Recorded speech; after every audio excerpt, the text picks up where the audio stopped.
हरे कृष्णा। ओम नमः शिवाय। स्वागत है आपका मेरे यूट्यूब चैनल पूजा पाठ में। सर्व सुख, रक्त विकार, राज सम्मान तथा पुत्र की प्राप्ति के लिए मंगलवार का व्रत उत्तम है। मंगलवार के व्रत से मनुष्य के समस्त दोष नष्ट हो जाते हैं। तो इसलिए आज के दिन, मंगलवार के दिन, लाल वस्त्र धारण करके दिन में हनुमान जी का पूजन कर मंगलवार व्रत कथा का श्रवण करना चाहिए।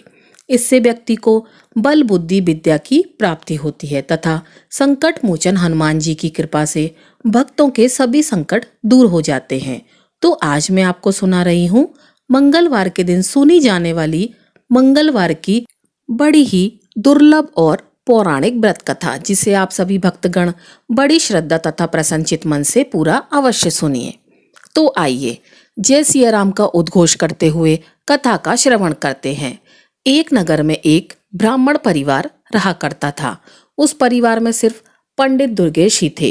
वह अपना जीवन यापन यजमान से मिली दक्षिणा से ही करते थे। माता तो बचपन में ही चल बसी थी और अब पिता का साया भी सर से उठ चुका था। सुबह खाना बनाकर खाते, फिर काम पर चले जाते। शाम को वापसी के बाद आराम भी नहीं करते और आते ही खाना बनाने में जुट जाते। मोहल्ले वालों ने अपने प्रयासों से पंडित जी का विवाह एक गरीब कन्या से करा दिया। अब दुर्गेश खुश थे। अब उन्हें सुबह शाम बना हुआ खाना मिलता। उनकी पत्नी का नाम सावित्री था। सावित्री गरीब घर की जरूर थी, लेकिन वह गृह कार्य में दक्ष होने के साथ साथ सामाजिक प्रवृत्ति की भी थी और हनुमान जी की परम भक्त थी। उसके व्यवहार से सभी पड़ोसी खुश थे। वह हर मंगलवार का व्रत किया करती थी। अब इधर पंडित जी का जीवन अच्छे से कट रहा था। कुछ समय बाद सावित्री गर्भवती हो गई। जब सावित्री के प्रसव का समय आया तो पंडित जी अपने पड़ोसी की एक दाई को लेकर आए। समय पर सावित्री ने एक सुंदर लड़के को जन्म दिया। अब इधर पंडित जी ने एक नए कपड़े में उसे लपेट लिया और घर से निकल पड़े। कुछ समय के उपरांत वे गंगा के तट पर जा पहुंचे। दुर्गेश ने उस बच्चे को अपने दोनों हाथों में लेकर गंगा जी में 3 डुबकी लगाई। फिर पंडित दुर्गेश ने उसकी सीधे कान में कोई मंत्र पढ़कर फूंक मारी और लड़के से दुर्गेश की बात होने लगी। पंडित जी ने उस बच्चे से पूछा, बताओ आप मेरे कर्जदार हो या मैं आपका कर्जदार हूँ, और मैं कितना का कर्जदार हूँ? बच्चे ने कहा, मेरे 50 आपके ऊपर हैं। आपने दिए नहीं थे। आपके बच्चों ने भी आपका कर्ज नहीं चुकाया था। इतना सुनकर पंडित दुर्गेश ने उसे 50 दिए और बोला, आपका और मेरा हिसाब चुकता हुआ। तब बच्चे ने कहा, हाँ हिसाब पूरा हुआ। यह बात सुनकर दुर्गेश ने कोई मंत्र पढ़ा और उसके उल्टे कान में फूंक मारी और उसे गंगा जी में प्रवाहित करके अपने घर चले आए।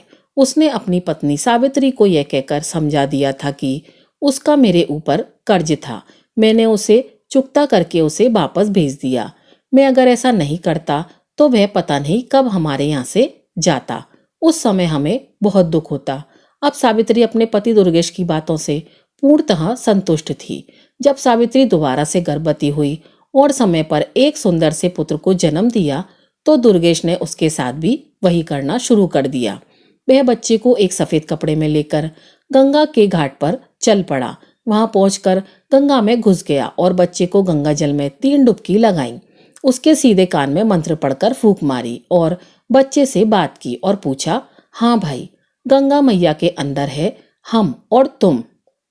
मुझे बताओ कि मैं तुम्हारा कर्जदार हूं या तुम मेरे कर्जदार हो, और कितने हो? तब बच्चे ने कहा, आपका मेरे ऊपर 100 रुपए का कर्ज बकाया है। अब दुर्गेश ने उससे कहा, देखो भाई, हम गंगा जी में खड़े हैं और वचन देते हैं कि हम आपको अपने कर्ज से मुक्त करते हैं। मेरा और आपका सब हिसाब बराबर हुआ। उसने कहा, ठीक है, जब आप वचन दे रहे हैं तो ठीक है। इतना कहकर दुर्गेश ने उसके उल्टे कान में फूंक मारी और बच्चे को पुनः अवस्था में उसको गंगा जी में प्रवाहित कर दिया। यह सब करके वह वापस अपने घर पहुंचा और पत्नी सावित्री से बोला, मुझे खाली हाथ देखकर बच्चे के बारे में जानने की आपकी इच्छा होगी तो सुनो। उस पर हमारे 100 रुपए का कर्ज था, तो हमने उसे गंगा पर वचन दे दिया और उसे ऋण मुक्त कर दिया। हम नहीं चाहते थे कि आगे चलकर वह हमें तड़पा कर जाए। अब सावित्री ने पूछा, ऐसा कैसे पंडित जी कहने लगे, जब से तुम मेरे घर में आई हो तुमने देखा कि पंडिताई करके जो भी कुछ मिलता है उससे बचत नाम मात्र की होती है, पर होती तो है। सुबह हमारे 100 रुपए जल्दी ही चुकता कर हमें रुलाकर चला जाता। हम आजीवन उस दुख में जीते रहते। जब हमने उसे ऋण चुकाकर उसे भेज दिया और अभी मोह भी नहीं था तो कैसा दुख। पंडित जी की बात सुनकर सावित्री चुप हो गई। उसके पास उस समय कोई और विकल्प नहीं था। फिर भी सावित्री को दुख बहुत था। वह अपनी व्यथा किसी से नहीं कह सकती थी, लेकिन अंदर ही अंदर टूट जरूर रही थी। अब वह पहले जैसी हंसमुख नहीं रही। उसका कमल सा चेहरा मुरझाने लगा था।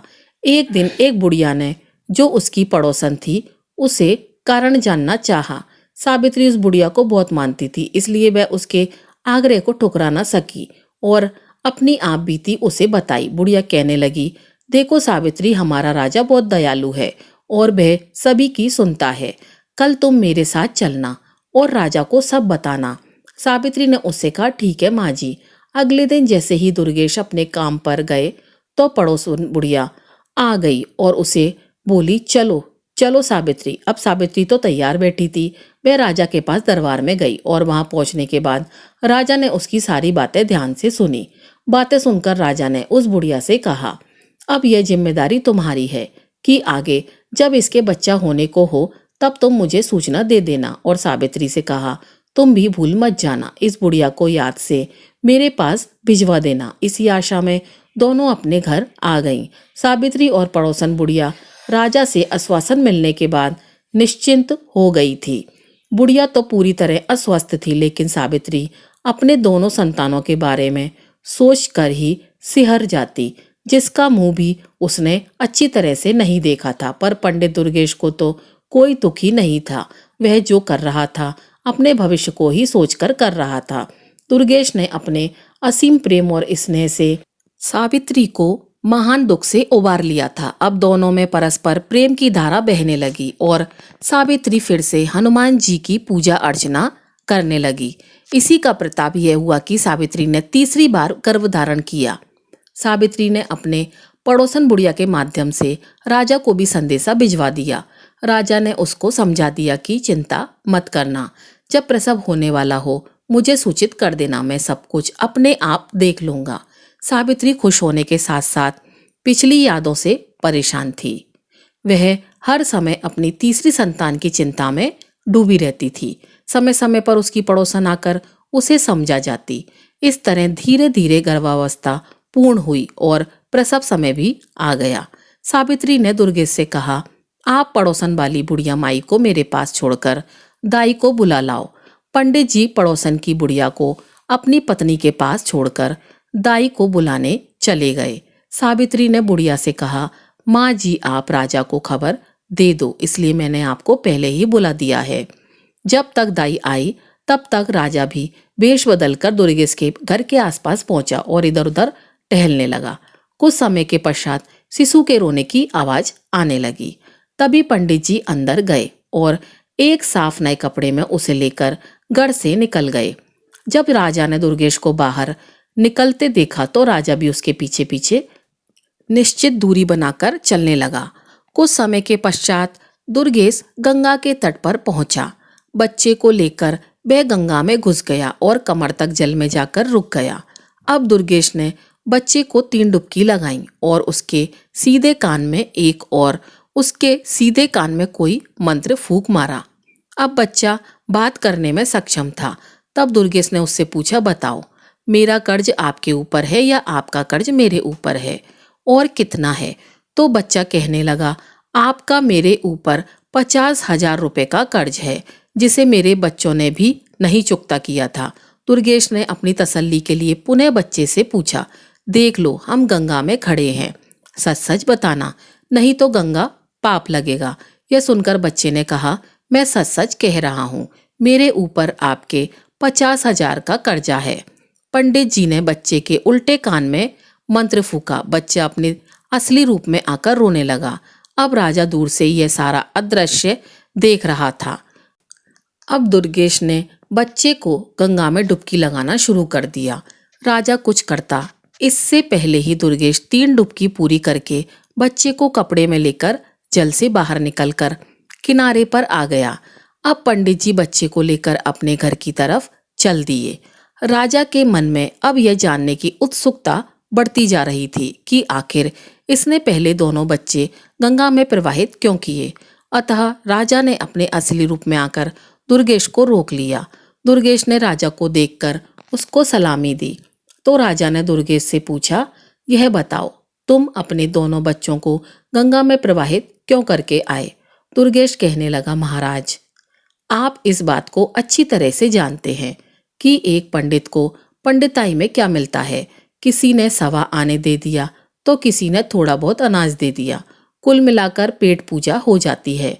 पैसे बचाना तो दूर की बात है। इसलिए मैंने अपनी विद्या से उन दोनों बच्चों से पूछ लिया कि उन पर मेरा कर्ज है या उनका मुझ पर। तो पहले बच्चे का मेरे ऊपर कर्ज था, दूसरे के ऊपर मेरा कुछ था, पर वह इतना था कि वे दोनों ही हमें छोड़कर चले जाते, हमारी तो कमर ही टूट जाती। इसलिए उन दोनों के हिसाब चुकता करके वहीं में प्रवाहित कर दिया। राजा ने कहा, फिर इसे क्यों बचाया। पंडित दुर्गेश कहने लगे, इस पर मेरा 50,000 रुपए है। उम्मीद है यह हमारा अंतिम संस्कार अपने हाथों से ही करेगा। राजा पंडित जी की बातें सुनकर आश्चर्यचकित हुआ, साथ ही यह जानकर तसल्ली भी हुई कि जैसे भी सही सावित्री को अपना बच्चा तो मिल गया। दुर्गेश बच्चे को लेकर घर पहुंचे। यह देख सावित्री मन ही मन राजा साहब को धन्यवाद करने लगी। दुर्गेश ने अपनी पत्नी से कहा, लो ये हमारा पूरा जीवन काट देगा और हमारा अंतिम संस्कार भी कर देगा। अब पंडित जी के घर में खुशियां मनाई जाने लगी। पंडित जी ने अपने सामर्थ्य के अनुसार एक प्रतिभोज भी किया। पंडित जी ने उसका नामकरण संस्कार किया। जन्म ग्रह नक्षत्र के हिसाब से उसके नाम का प्रथम अक्षर चा से था। अब बच्चे का नाम चंद्रदेव रखा गया। मेष राशि और अश्विन नक्षत्र में जन्मे इस जातक की कुंडली बहुत ही भाग्यशाली थी। उसके भाग्य रेखा भी बहुत ही प्रबल थी। उसके जीवन में धन अभाव तो था ही नहीं।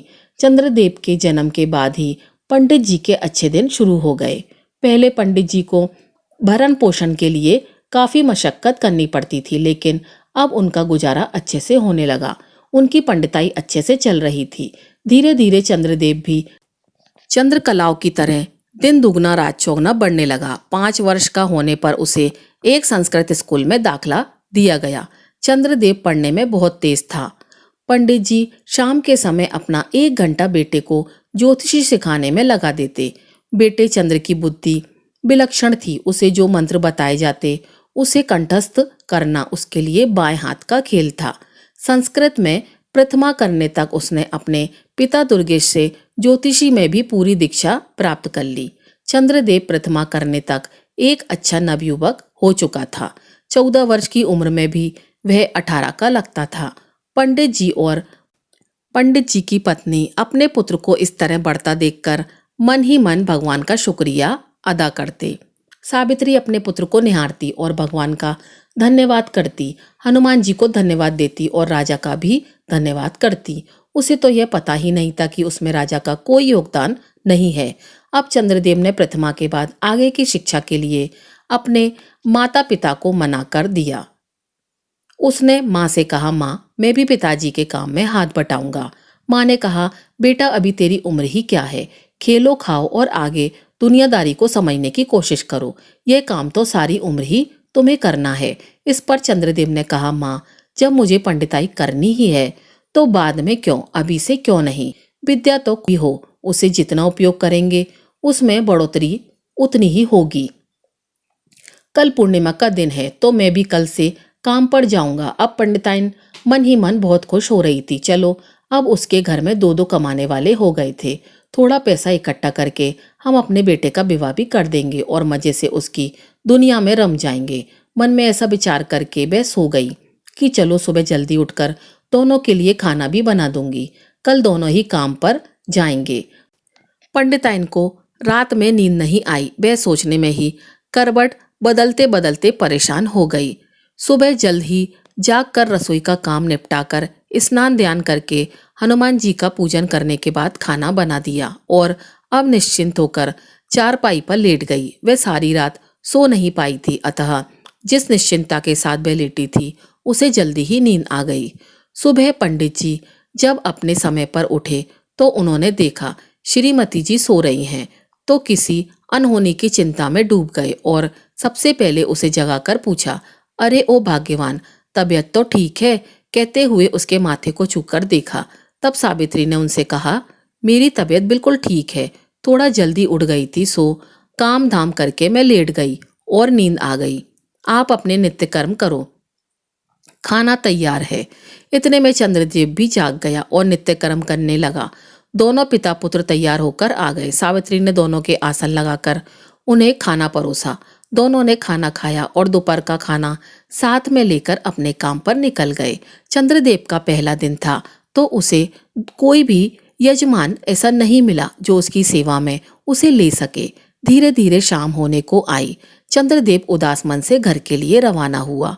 थके कदमों से वह घर की तरफ जा ही रहा था कि अचानक उसके मुख पर गरम गरम पानी की कुछ बूंदें गिरी।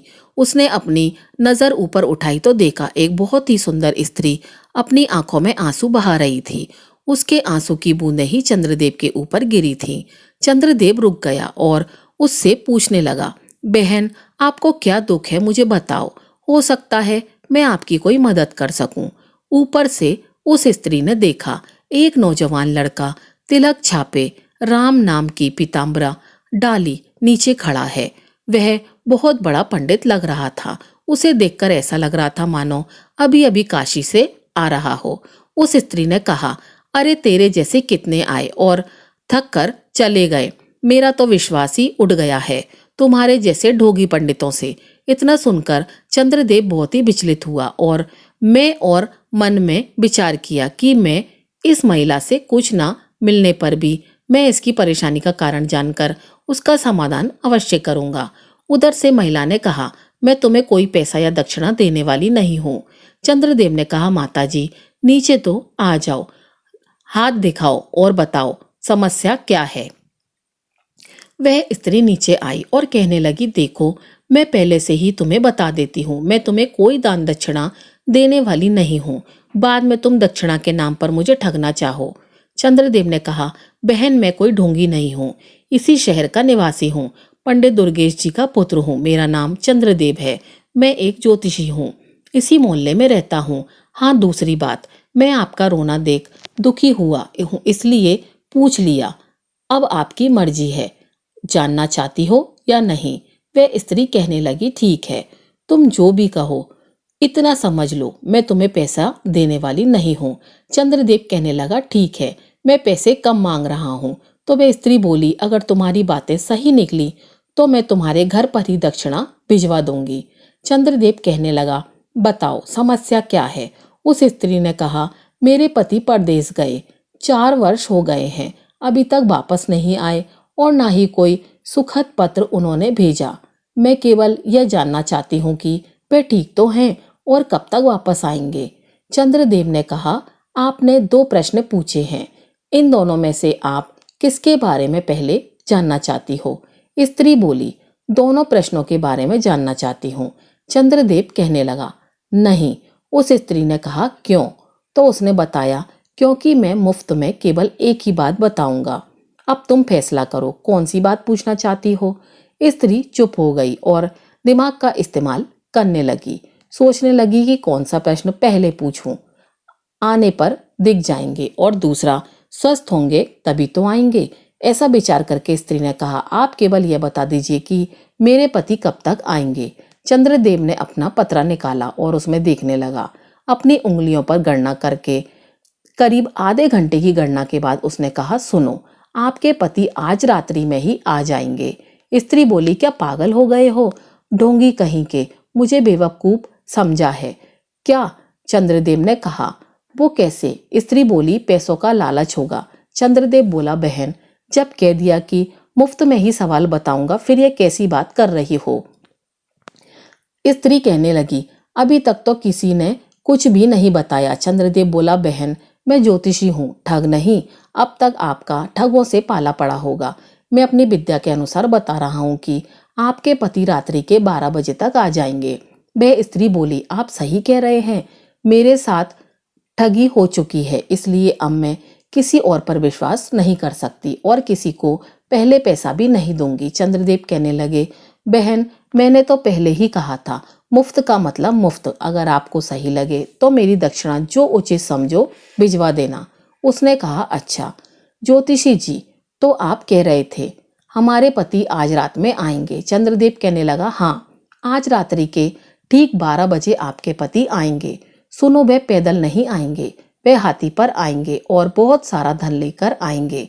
वह कहने लगी, तो मैं भी तुम्हें बता दूं कि जितना लाएंगे उसका आधा आपको दक्षिणा भिजवा दूंगी। चंद्रदेव ने कहा, अच्छा तो अब मैं चलता हूँ। स्त्री कहने लगी, ठीक है जाओ। चंद्रदेव वहां से अपने घर के लिए निकल पड़ा। रास्ते में सोचता जा रहा था, पहले दिन बोनी तो नहीं हुई, उधार हुआ। यही मन में सोचते सोचते घर पहुंचा। अब अपने पुत्र को आया देखकर सावित्री मन ही मन सोचने लगी कि मेरा लाडला इतनी देर से आया है, कमाई भी अच्छी करके आया होगा। यह सोचते हुए उसने दरवाजा खोला, चंद्रदेव को गुनगुना पानी लाकर दिया और कहने लगी, बेटा हाथ मुंह धो लो, थके आरे आए हो, खाना खा लो। वो कहने लगी, तुम्हारे पिताजी तुम्हारा इंतजार कर रहे थे और भूखे बैठे हैं। चंद्रदेव ने कहा, अच्छा माँ, मैं अभी हाथ मुंह धोकर आता हूँ। कुछ ही देर में चंद्रदेव हाथ मुंह धोकर आया। उसकी माता ने दोनों के लिए आसन लगा दिया और खाना परोसा। तभी माता ने पूछा, बेटा कैसा रहा तुम्हारा आज का दिन? चंद्रदेव ने कहा, माँ बस बोहनी तो नहीं हुई पर उधार हो गया। माँ बोली, तभी तो कहती हूँ अभी खेल लो कूद लो, अभी तो तेरे पिताजी कमा ही रहे हैं, पर तूने जिद कर दी, सारा दिन ऐसे ही भटकता रहा। चल उधार किया तो उसका क्या पता आया कि नहीं आया। इन्हीं बातों के चलते खाना हो गया और सब लोग खाकर सो गए। इधर जो वह स्त्री थी वह अपने पति का इंतजार करने लगी। इंतजार करते करते रात के ठीक 12 बज गए और सच में उसका पति हाथी पर बैठकर अपने घर आ गया। उसने दरवाजा खुलवाया। उसकी पत्नी ने दरवाजा खोला और वह यह सोचकर बड़ी ही प्रसन्न हो गई कि वाकई में वह लड़का बहुत बड़ा ज्योतिषी है, उसे इनाम देना चाहिए। इसलिए उसने अपने पति से कहा, जाओ सबसे पहले पंडित दुर्गेश के घर जाओ और उसे उसका इनाम दो। उसी की वजह से मुझे पता चला कि तुम आने वाले हो, उसके बाद ही घर में कदम रखना। अब वे आदमी बहुत समझाता है, भाग्यवान, पहले घर में तो आने दो। नहीं, पहले आप जब तक वह दक्षिणा देकर नहीं आएंगे घर में कदम मत रखिएगा। अब वह ठीक है कहकर पंडित दुर्गेश के घर चला गया और आधी रात में दरवाजा खुलवाया और पंडिताइन को एक थाली सोना चांदी जवाहरात देकर कहा कि पंडिताइन, यह तुम्हारा बेटा की दक्षिणा है। तुम्हारे बेटे ने भविष्यवाणी की थी, उसी से प्रसन्न होकर मेरी स्त्री ने यह भिजवाया है। वह देखकर अपने घर वह चला गया। पंडिताइन इतना सारा सोना चांदी देखकर बहुत खुश हुई और परात को अंदर रखकर डलिया से ढककर वह मन ही मन सोचने लगी, पंडित जी ने तो बस ऐसे ही कहा, मेरे बेटे ने एक ही दिन में घर भर दिया। अब यह कहकर वह सो गई। जब सुबह हुई तो पंडित दुर्गेश अपने नित्य नियम पर उठकर देखने लगे, पंडिताइन अभी तक सो रही है। उन्होंने कहा, पंडिताइन आज क्या हुआ, तुम अभी तक सोई हुई हो? इतना सुनते ही पंडिताइन का तेवर चढ़ गया और बोली, बहुत ज्यादा कमा के लाते हो ना, मेरा बेटा कल पहली बार इतना लाया है कि पूरा घर भर गया। पंडित जी यह सुनकर चौंक गए और बोले, पंडिताइन तुम क्या बात कर रही हो? पंडिताइन ने कहा, हाँ सही कहती हूँ, तुम्हारे पुत्र ने कल जो उधारी किया था ना, उसे रात में ही जजमान ने पहुंचा दिया। यह देखो, एक परात भर मुद्राएं हैं। यह देखकर तो पंडित जी अपने सर पर हाथ धरकर तुरंत जमीन पर बैठ गए और रोने लगे। पंडिताइन यह देखकर पूछने लगी तो पंडित जी ने कहा, अरे भगवान, पहले तू घर के अंदर जाकर देख, तेरा पुत्र जीवित है या नहीं। पंडिताइन आंखें निकालकर देखने लगी। अब वह भागी भागी घर के अंदर गई तो देखा उसका पुत्र मरा पड़ा है और वह जोर जोर से रोने लगी।